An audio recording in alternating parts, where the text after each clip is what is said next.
Good evening, viewers. Welcome to tonight's regional news. We begin with news from Trinidad and Tobago. Prime Minister Dr. Keith Rowley is taking a hard line against unvaccinated adolescents as the new school term nears and has warned that the government may make vaccines mandatory for a return to school. The Prime Minister was speaking at the handover ceremony of the San Juan Government Primary School. He said that by mid-September, if vaccination numbers were still too low for herd immunity among the 12 to 18 age group, then the government would act. Rowley said that if at the end of the period that we have set, which is mid-September, we look back on it and we see only a population of vaccinated students which is well below the herd immunity level of 60 or 70%, then the government will have to act. He added that so far they've left it up to the responsibility of parents to be reasonable, to be understanding, to be caring, and to be responsible.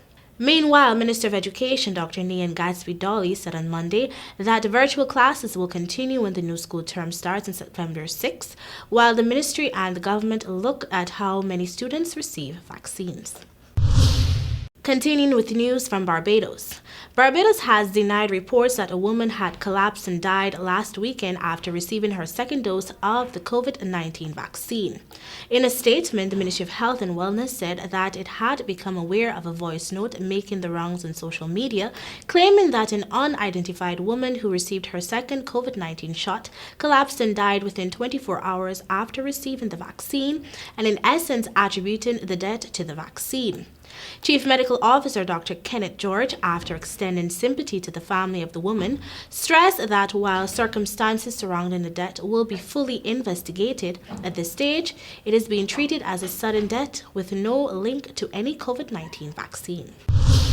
Now for news from Mexico. At least 5 people have been killed and 6 injured in a fire at an offshore oil platform owned by Mexico's state-run company Pemex. Rescue workers are still searching for 2 people who are missing. The fire also caused work to be halted at 125 oil wells for which the platform provides gas and electricity. The incident comes 6 weeks after a gas leak in an underwater Pemex pipeline triggered a fire on the ocean surface in the Gulf of Mexico. The July blaze was dubbed Eye of Fire, with footage widely shared on social media. The company's chief executive, Octavio Romero, denied that a lack of investment was to blame for the incidents. He added that this most recent fire had broken out as crews were performing maintenance work on the oil platform. And finally, on the international scene, Pfizer's 2-dose COVID-19 vaccine has received full approval from the U.S. Food and Drug Administration, the first jab to be licensed in the nation.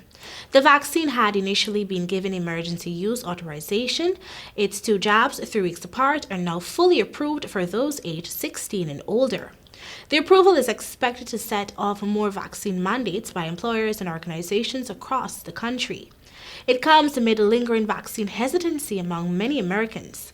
Acting FDA Commissioner Janet Woodcock said that the public can be very confident the vaccine meets high safety, effectiveness, and manufacturing quality standards. It still has emergency use authorization for children aged 12 to 15.